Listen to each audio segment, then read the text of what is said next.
अस्सलाम वालेकुम। Welcome to my channel voice over by Amna Shah. I hope कि आप खुश होंगे। कहानी शुरू करने से पहले आपसे रिक्वेस्ट है कि अगर आपको मेरा कंटेंट पसंद आता है तो प्लीज़ मेरे चैनल को सब्सक्राइब करें और लाइक करें। आइए कहानी का आगाज़ करते हैं। इधर इसकी बात ख़त्म हुई, उधर उसका चेहरा मेरे सामने तुलू हो गया। मेरा अंदाज़ा 100% दुरुस्त था। उसकी उम्र लगभग 20 साल रही होगी। वो एक पुरकशिश और हसीन और जमील दोशीज़ा थी। उसके हुस्न और खूबसूरती की तारीफ़ के ज़ेल में सिर्फ एक ही बात कह देना काफ़ी था कि शायद पूरे फैज़ाबाद में इस जैसी और कोई ना हो। मैंने बगौर उसका जायज़ा लिया, फिर तस्दीकी अंदाज में पूछा, क्या तुम इधर फैज़ाबाद में ही रहती हो?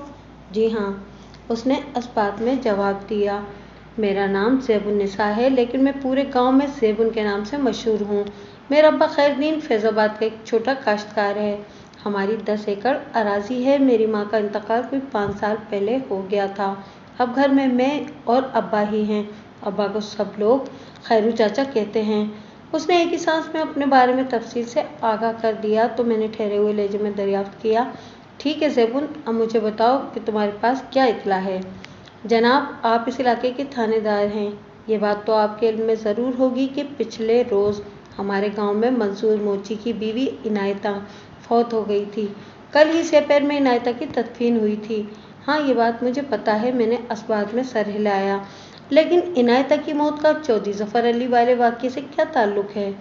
ताल्लुक़ कुछ इस तरह से है जी, वो थूक निगलती हुई बोली। कल इनायता की तदफीन के बाद मुझे भी कब्रिस्तान में जाने का इत्तफ़ाक़ हुआ था और मैंने वहाँ एक ऐसे आदमी को देखा जो हमारे गांव का रहने वाला नहीं। वो बड़े मशकूक अंदाज में कब्रिस्तान के बालाई हिस्से का जायज़ा ले रहा था, जैसे इसे वहाँ किसी ख़ास शे की तलाश हो। जनाब, ये कब्रिस्तान का वही हिस्सा है जहाँ पर चौधरी ख़ानदान के बंदों को दफन किया जाता है। ज़ैबुन ने मौजू के एतबार से बड़ी अहम बात की थी, लेकिन वज़न के लिहाज से ये बात काफ़ी हल्की फुल्की नज़र आती थी। मैंने इसकी आंखों में देखते हुए पूछा, ज़ैबुन, तुमने जिस अजनबी बंदे का जिक्र किया है उसका कद काट और हुलिया वगैरह कैसा था? जी, वो ऊंचा, लंबा और सेहतमंद मर्द था, उसने जवाब दिया। सर के बाल घुंघराले थे, मूछें घनी और आंखें सुर्ख। उसने तहमद के ऊपर मलमल का कुर्ता पहन रखा था। चेहरे पर गुस्सा और रोब था। ज़ैबुन, तुम्हारी कुव्वत मुशाहिदा तो बहुत तेज़ और ताकतवर है।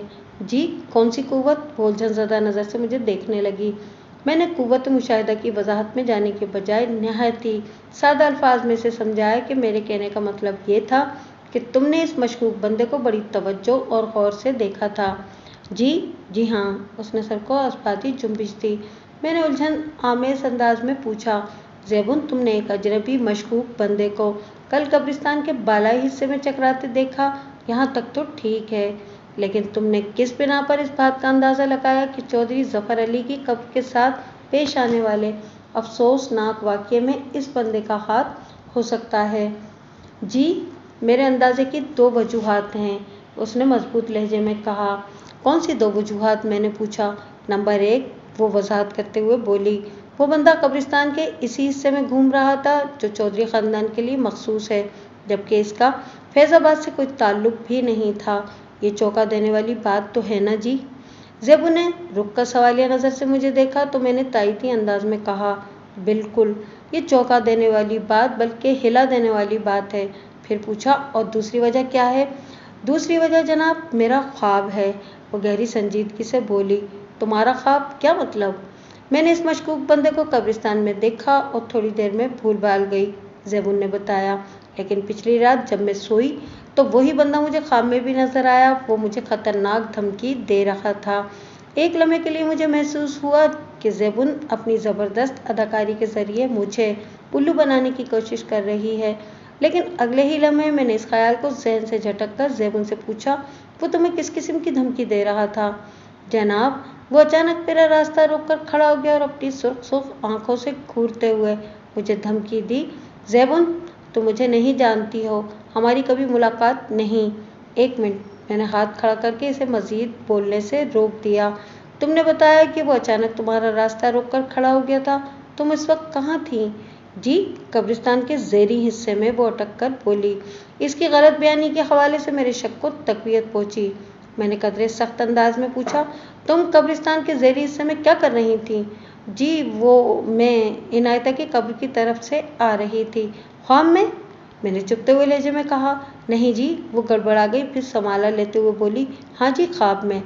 मैंने ख्वाब में देखा कि मैं इनायता की कब्र की तरफ से आ रही हूँ और वो आदमी अचानक मेरे रास्ते में आ जाता है। वो मुझे धमकी देता है। वो रुककर मुझे ऐसी नज़र से देखने लगी जैसे ये अंदाज़ा लगाने की कोशिश कर रही हो कि मैं उसकी बात का यकीन कर रहा हूँ या नहीं। मेरी छठी हिस्स या इसे कोई भी इतलाक़ कुनिंदा ट्रिक कह सकते हैं। मुझे रह रहकर बता रही थी कि ज़ैबुन अपने बयान में कोई गड़बड़ कर रही है, यानी दरोगोई का मुजाहरा कर रही है। मैंने इसे घिसने की खातिर बड़ी नरमी से कहा, हाँ आगे बताओ, शाबाश, मैं तुम्हारी बात का यकीन कर रहा हूँ ज़ैबुन। वो अजनबी शख्स तुम्हें क्या धमकी दे रहा था? उसने मुझसे कहा। वो थूक निगलते हुए बोली, ज़ैबुन तुम मुझे नहीं जानती, हमारी कभी मुलाकात नहीं हुई, तुमने आज कब्रिस्तान में कुछ नहीं देखा, तुम किसी को कुछ नहीं बताओगी, वगैरह वगैरह। अच्छा, तो इसने तुम्हें ज़ैबुन कहकर मुखातिब किया था? मैंने टटोलने वाली नज़र से इसे देखा। इसका मतलब है कि वो पहले से तुम्हारा नाम जानता था? पहले से नहीं जनाब, वो जल्दी से बोली। जब हमारा सामना हुआ तो उसने सबसे पहले मेरा नाम पूछा था। मैंने नाम बता दिया तो उसने पूछा कि मैं आधी रात को कब्रिस्तान में क्या कर रही हूँ। मैंने साफ साफ बता दिया कि इनायता की कब्र की तरफ से आ रही हूँ। उसने मुझे हिदायत की कि मुझ जैसी हसीन और जमील लड़की को आधी रात के वक्त यूँ अकेले कब्रिस्तान में नहीं आना चाहिए था। वो सांस दुरुस्त करने के लिए लम्हे भर को रुकी और फिर इजाफा करते हुए बोली, मैंने उसको यकीन दिलाया कि मैं आइंदा ऐसी गलती नहीं करूँगी। इसके बाद ही उसने मुझे ख़तरनाक धमकियाँ दी थीं और कहा था कि अगर मैंने उसकी बातों को याद ना रखा तो मेरा बहुत बुरा हशर होगा। फिर क्या हुआ? वो रुकी तो मैंने इस्तफसार किया। फिर अली मुराद कब्रिस्तान के बाला हिस्से की तरफ चला गया था। अली मुराद? तो क्या इस बंदे ने तुम्हें अपना नाम भी बता दिया था? उसने नहीं जी, उसके साथी ने। ज़ैबुन ने एक और इंकिशाफ किया। साथी? मेरा इज़्तिरार दो चंद हो गया। क्या इसका कोई साथी भी वहाँ मौजूद था? नहीं जी, हाँ जी, वो लुकनज़दा अंदाज में बोली। ज़ैबुन? मैंने ख़तरनाक नज़र से इसे घूरा। वो मेरी निगाह की ताब ना लेते हुए जल्दी से बोली, जनाब, ना तो अली मुराद ने मुझे अपना नाम बताया था और ना ही मैंने इसके साथी को अपनी आंखों से वहाँ देखा था। वो कुछ इस तरह हुआ था कि उसने लम्हाती तवक्कुफ़ करके एक गहरी सांस ली, फिर बताया, जब अली मुराद मुझे ख़तरनाक धमकियाँ दे रहा था उस वक्त कब्रिस्तान के बालाई हिस्से से एक ख़तरनाक मर्दाना आवाज़ उभरी थी, ओए अली मुराद, तू कब तक वहाँ खड़ा रहेगा? इस नाम से पुकारने पर मुझे पता चला कि धमकाने वाले इस बंदे का नाम अली मुराद है और पुकारने वाला अली मुराद का कोई साथी। अली मुराद ने जवाब में कहा था कि मैं आ रहा हूँ और फिर वो वाकई कब्रिस्तान के बालाई हिस्से की तरफ चला गया था। वो कब्रिस्तान के बालाई हिस्से की तरफ चला गया था। मैंने बेयकीन नज़र से इसे घूरा। ओ ज़ैबुन, तुम? मैं अपने घर आ गई थी। जब तुम घर पहुंची तो क्या तुम्हारा बाबा खैरदीन जाग रहा था? मैंने तेज़ लहजे में पूछा। नहीं, उसने बेध्यानी में मेरे बिछाए हुए जाल में कदम रखते हुए सर को अस्पाती जुम्बिश दी। बाबा गहरी नींद का मजा ले रहा था। मैं इसे जैसा छोड़कर गई थी वो वैसा ही पड़ा सो रहा था। फिर तुमने क्या किया? मैंने अपने जाल को धीरे धीरे समेटना शुरू कर दिया। मैं अपनी चारपाई पर लेटकर सोने की कोशिश करने लगी। वो अपनी ही रो में बोलती चली गई, लेकिन मुझे नींद नहीं आई। आंखें बंद करती तो अली मुराद अपनी खौफनाक सुख आंखों से घूरकर धमकी देने लगता और मैं हड़बड़ाकर आंखें खोल देती। इसी उधड़बुन में बारिश शुरू हो गई। ये तो अच्छा हुआ कि हमारी चारपाइयाँ बरामदे में बिछी हुई थीं। वो थोड़ी देर के लिए रुकी, अपनी नाहमवार सांस दुरुस्त किया और फिर अपनी बात मुकम्मल करते हुए बोली, वरना अगर मेरी वापसी से पहले बारिश हो जाती तो अब्बा की आंख खुलना लाजमी बात थी। इस तरह मेरा भांडा फूट जाता और एक नई मुसीबत खड़ी हो जाती मेरे लिए। जाहिर है खैरदीन तुमसे पूछता कि आधी रात को कहाँ गई थी। मैंने गहरी संजीदगी से इसे अल्फाज की हथकड़ी पहनाते हुए कहा, अगर तुम अपने अब्बा को असल बात बताती तो वाकई तुम्हारे लिए बड़ी मुश्किल हो जाती, और असल बात तो तुम किसी को बताने वाली थी नहीं। वो तो एक गहरा राज था, एक ऐसा अहम काम था जिसने तुम्हें आधी रात को इनायता की कब्र पर जाने पर मजबूर कर दिया था, है ना? आपको कैसे पता चला कि मैं किसी अहम काम से कब्रिस्तान गई थी? वो चौंक कर सवालिया नज़र से मुझे देखने लगी। अंधेरे में एक अंदाजे की बिना पर मैंने जो तीर छोड़ा था वो जाकर निशाने पर लगा था। मैंने बदस्तूर गहरी संजीदगी से कहा, मुझे किसी ने कुछ नहीं बताया, लेकिन ये बात मैंने अपने पेशा वराना तजुर्बे की रोशनी में अखज़ की है। क्या मेरा अंदाज़ा गलत है? क्या कोई जवान लड़की आधी रात के वक्त बगैर किसी काम के अकेली कब्रिस्तान में जा सकती है? नहीं जी, बिल्कुल नहीं, बेसाख्ता उसके मुंह से निकला। ज़ैबुन, मैंने कड़े तेवरों से उसे घूरा। तुमने तो ये सब कुछ ख्वाब में देखा था ना? हाँ, नहीं। वो हौनकों की तरह मुँह खोलकर मुझे तकने लगी। मैंने तुमसे इब्तिदा ही में कह दिया था कि मुझे चक्कर देने की कोशिश ना करना, मैंने फुनकार से मुशाबा आवाज़ में कहा। लेकिन मेरी बात तुम्हारी समझ में नहीं आई। तुम इतनी देर से मुसलसल झूठ बोल रही हो। तुम्हारी उम्र और जवानी को देखकर मुझे सख्त अफसोस हो रहा है कि इस झूठ और गलत बयानी की सज़ा के लिए जब मैं तुम्हें तफ्तीश की चक्की में पीसूंगा तो तुम्हारा क्या हशर नशर होगा। थानेदार जी, मुझसे गलती हो गई। वो सहमी हुई नज़र से मुझे देखने लगी। मेरी नीयत साफ है जनाब, मैंने हर बात झूठ नहीं की। बस वो ख्वाब वाली बात एक बहाना थी ताकि आपको ये पता न चले कि मैं किस मकसद से कब्रिस्तान गई थी। आप मुझे माफ़ कर दें जी। उसने मेरे सामने दोनों हाथ जोड़ दिए, फिर मिन्नत रेस लहजे में बोली, अगर आप मुझे कोई सज़ा ना दें तो मैं आपको सब कुछ सच सच बता दूंगी, जैसा सच सच पहले बताया है ना? मैंने तंज़िया अंदाज में कहा। वो दोनों हाथों को कान लगाते हुए बोली, मेरी तौबा जी, अगर मैं अब एक लफ्ज़ भी झूठ बोलूँ तो मुझे अभी यहाँ बैठे बैठे मौत आ जाए। आप मेरी बात का एतबार करें जी, मुझे सफाई का मौका तो दें जनाब। ठीक है ज़ैबुन, इसकी मिन्नत, खुशामद और माफ़ी तलाफ़ी को देखते हुए मैंने गहरी संजीदगी से कहा, तुमने जो कुछ कहा, जो कुछ किया, इसे मैं तुम्हारी पहली और आखिरी गलती समझकर माफ़ करता हूँ। अब मुझे बताओ, इस कब्रिस्तान वाले मामले की हकीकत है क्या? वो नहायत ही ठहरे हुए लहजे में मुझे बताने लगी कि वो अपनी किसी गर्ज से कब्रिस्तान गई थी कि अली मुराद से उसकी मुलाकात हो गई। मैं ज़ैबुन्निसा उर्फ ज़ैबुन की कथा नहायत ही मुख्तसर अल्फाज में आपके सामने पेश करता हूँ ताकि आप इस कहानी में ज़ैबुन के किरदार की अहमियत से आगाह हो जाएं। हालत वाक़ियात के मुताबिक वो पागल की बच्ची यानी ज़ैबुन एक लड़के की मोहब्बत में गिरफ्तार हो गई थी। अकरम उर्फ गोगा फैज़ाबाद ही के एक जमींदार मलिक अमीन का बेटा था। ये एक तरफा मोहब्बत थी क्योंकि गोगा को ज़ैबुन के जज्बात की बिल्कुल परवाह नहीं थी। वो किसी शबनम उर्फ शब्बो के चक्कर में फंसा हुआ था, मगर ये हर कीमत पर गोगा को हासिल करना चाहती थी। ज़ैबुन की जब कुछ समझ में न आया तो उसने अपनी एक सहेली फ़हमीदा उर्फ रानो के मशवरे पर अमल करने का फैसला कर लिया। रानो शादीशुदा थी। वो ज़ैबुन को अपने साथ एक पीर साहब के पास ले गई। पीर जुम्मन शाह का आस्थाना फैज़ाबाद गांव के आखिर में खेतों से लगा हुआ था। पीर साहब ने ज़ैबुन का मसला बड़ी तवज्जो से सुना और इसे एक तावीज़ बनाकर दिया। ये तावीज़ मंगल और बुध की दरमियानी रात किसी कब्र के अंदर दफन करना था। इत्तेफाक से इस रोज़ मंगल था और आने वाली रात बुध की थी।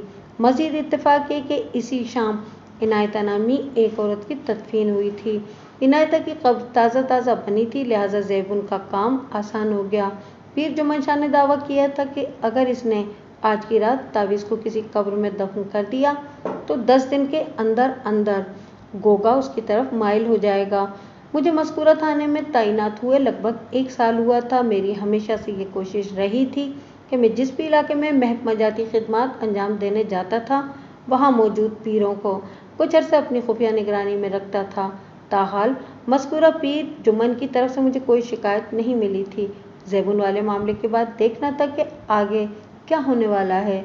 दुनिया में अच्छे बुरे हर किस्म के लोग मौजूद हैं, लेकिन मेरा तजुर्बा ये कहता है कि आस्ताने सजाकर बैठने वाले पीरों में से अक्सरियत फ़राड लोगों की होती है। और आपने मेरी मुख्तलिफ कहानियों में ऐसे फ़राड पीरों का किला कमा होते हुए भी देखा होगा। ये मैं नकली और डब्बा पीरों फ़कीरों की बात कर रहा हूँ, वरना इस दुनिया में अल्लाह के सच्चे दोस्त भी फंसते हैं और वह बिला गर्ज मखलूक खुदा की हर नौयत की दस्तगीरी के लिए हमा वक्त तैयार रहते हैं। ज़ैबुन मंगल और बुध की दरमियानी रात पीर जुम्मन शाह के दिए हुए तावीज़ को इनायता की कब्र में दफन करने के लिए कब्रिस्तान पहुंच गई। یہ وہی رات تھی جب چودھری ظفر علی کی قبر کے ساتھ مذموم چھیڑ کی گئی تھی۔ زیبون اپنا کام کرنے کے بعد جب واپس آ رہی تھی تو راستے میں علی مراد نامی اس آدمی سے ملاقات ہو گئی۔ اغلب امکان یہی تھا کہ قبرستان میں کسی غیر کی موجودگی کو محسوس کر کے علی مراد صورتحال کا جائزہ لینے کے لیے قبرستان کے ظہری حصے کی طرف آیا ہوگا۔ وہ اپنے کسی ساتھی یا ساتھیوں کے ساتھ قبرستان کے بالائی حصے میں چودھری ظفر علی کی قبر کے ساتھ مصروف رہا ہوگا۔ زیبون کو نصیحت و ہدایت وغیرہ کرنے کے بعد وہ اپنے ساتھی کی پکار پر واپس قبرستان کے بالائی حصے کی طرف چلا گیا تھا۔ زیبون کا انکشاف ہر لحاظ سے نہایت ہی اہمیت کا حامل تھا۔ میں نے علی مراد نامی اس نامراد شخص کا قد کاٹ اور حلیہ اپنے ذہن میں محفوظ کر لیا۔ اگر کسی طرح میں علی مراد تک رسائی حاصل کرنے میں کامیاب ہو جاتا تو یہ کیس حل کرنے میں پھر ہینگ لگتی اور نہ پھٹ کری رنگ بھی چوکھا آتا۔ اب چونکہ زیبون سارے داؤ گھماؤ بھول کر راہ راست پر آ گئی تھی اور اس نے مجھے حقیقت حال سے آگاہ کر دیا تھا، اس لیے میں نے بڑے اعتماد کے ساتھ اسے مزید کریدا۔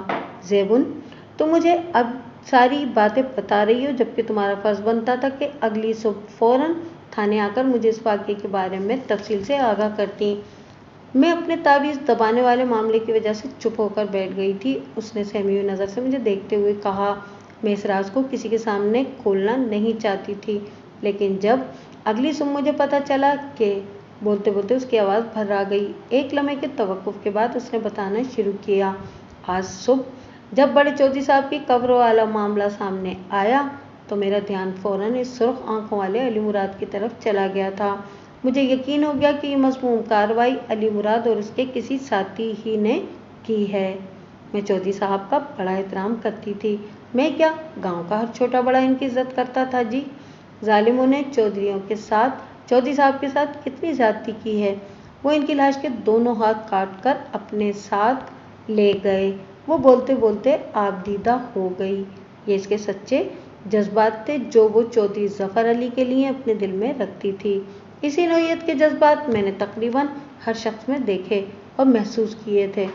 میں نے جب زیبون سے مزید کوئی سوال نہ کیا تو چند لمحات کے بعد وہ سنبھلے ہوئے لہجے میں بولی، چودھری صاحب والے واقعے نے مجھے مجبور کر دیا کہ میں آ کر آپ سے ملوں اور پچھلی رات قبرستان میں پیش آنے والے واقعے کے بارے میں آپ کو بتاؤں۔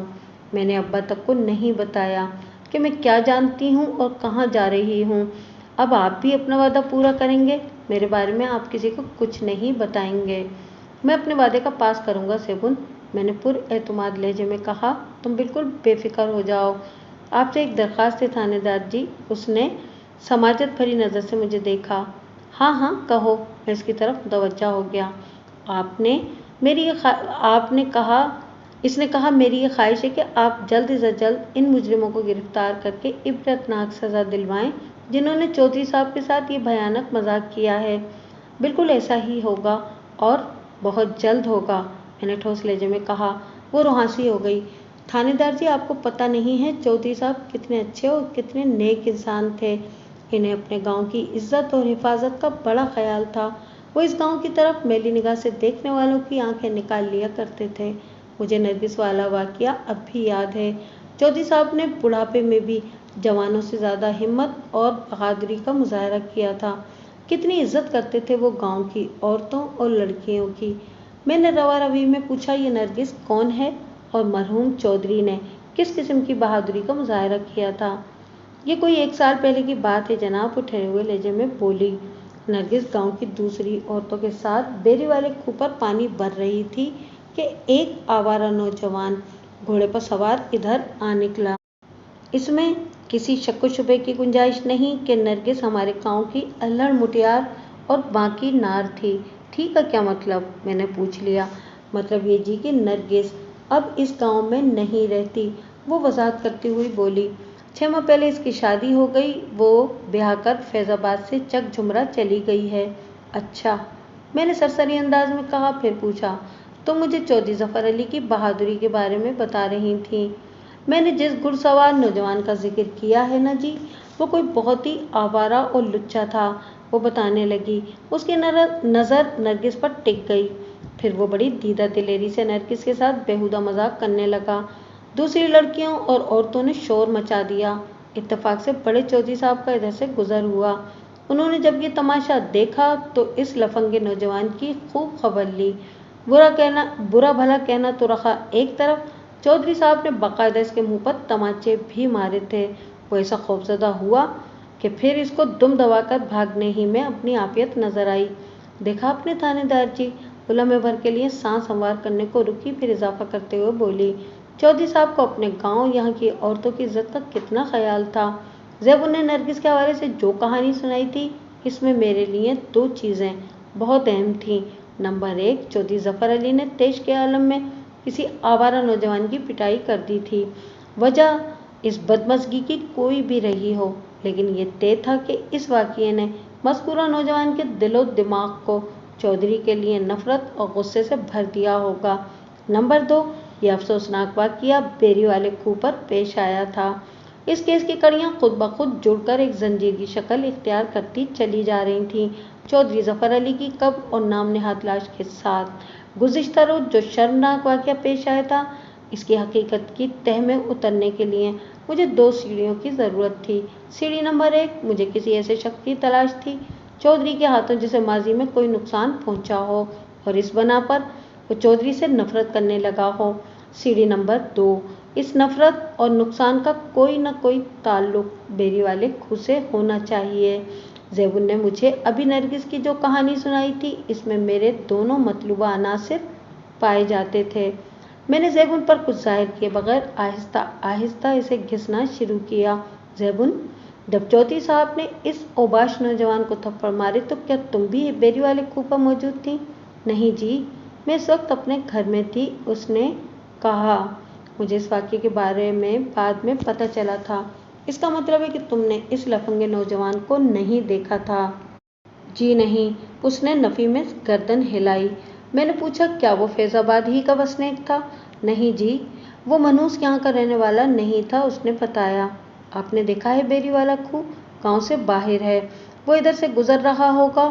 खूह पर लड़कियों बालियों को पानी भरते देखा तो इसकी नीयत में फतूर आ गया, लेकिन चौधरी साहब ने इस शैतान को ऐसा सबक सिखाया कि फिर कभी भूल कर भी फैज़ाबाद की तरफ आने की जुर्रत नहीं की। तुमने पिछली रात कब्रिस्तान में जिस अली मुराद को देखा था, क्या ख्याल है? ये वही आवारा नौजवान तो नहीं था जिसे 1 साल पहले चौधरी जफर अली ने बेरी वाले खूह पर तमाचे मारकर बुरी तरह जलील किया था? मेरा ख्याल है अली मुराद वो नहीं था, वो पुरसोच अंदाज में बोली। तुम ये बात इतने वसूख से कैसे कह सकती हो? मैंने तेज नज़र से उसे घूरा। तुमने तो घुड़सवार आवारा नौजवान को देखा ही नहीं था।